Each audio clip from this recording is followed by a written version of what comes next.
I've had three distinct experiences at leadership in general management. Today, I'm going to focus on my Africa experience.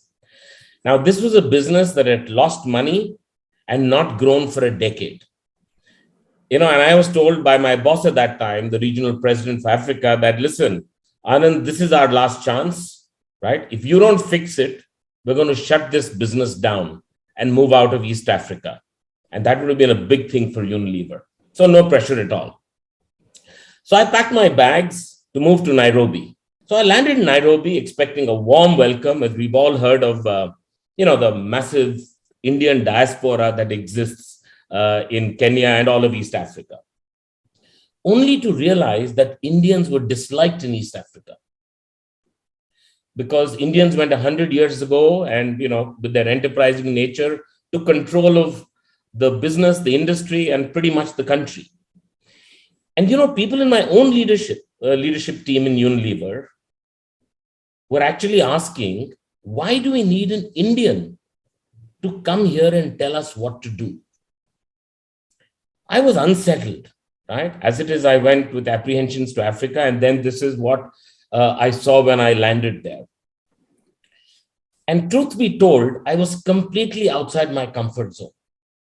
This was a new country, a new culture, new categories that they had in Unilever, which we never sold in India, and people with whom I not only didn't have any equity, if anything, I had negative equity to start with. So as I spoke to people to understand the reasons for the poor performance of the business, I soon realized that everyone there was a victim. They were far from being one team. In fact, they were complaining about each other. Essentially, this was a situation that I saw where I'm okay, you are not okay. In fact, none of them could tell me even one thing that they felt they were doing wrong and that they could do better. So I actually packed my bags and traveled almost continuously for 3 months across the length and breadth of the East African countries. I visited people's homes, people who were earning $2 a day, and talked to them. Soon I had covered more of the rural and the urban markets and the consumer homes than actually many of the locals themselves. And therefore, in some ways, I earned the respect of the team and the people in the company that I possibly now knew enough about their country and their business to comment. So I had to earn their respect. So what did we do? We put together a very simple ambition and strategy for that business.